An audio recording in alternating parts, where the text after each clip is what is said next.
Emerson Dávila, soy estudiante de la Universidad Tecnológica del Perú. Hablaremos sobre los diodos recortadores en paralelo polarizados, el cual presentan la siguiente configuración. Nos dice que cuando el diodo conduce, la corriente debe ser mayor a cero. Además, nuestro voltaje de entrada debe ser mayor al voltaje del diodo más el voltaje V1.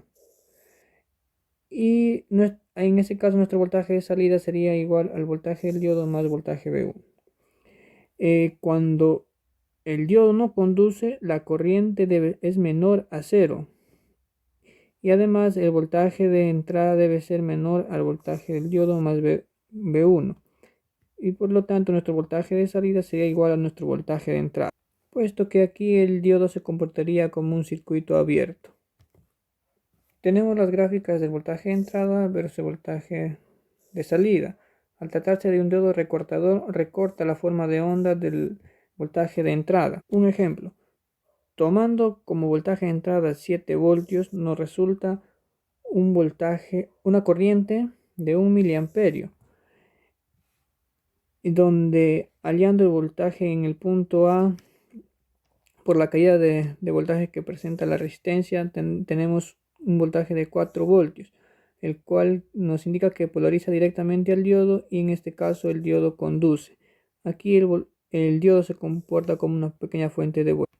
Tomando un voltaje negativo de menos 5 voltios, voltaje de entrada, tenemos una corriente de menos 3 miliamperios. Indica que el corriente es el contrario al asumido inicialmente, lo cual sería antihorario, el cual polariza inversamente al diodo, por lo cual no conduce.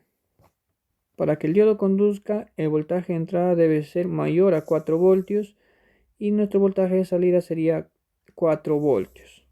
Cuando el diodo no conduce, el voltaje de entrada debe ser menor a 4 voltios y ahí nuestro voltaje de salida es igual a nuestro voltaje de entrada. Podemos observar que cuando el voltaje de entrada es menor a 4 voltios, el diodo se comporta como un circuito abierto y nuestro voltaje de salida sería igual a nuestro voltaje de entrada.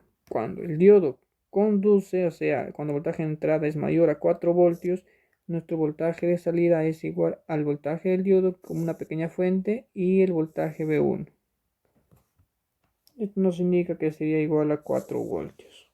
Realizando la simulación en Proteus, nos arroja el osciloscopio esta forma de onda, el voltaje de entrada versus el voltaje de salida.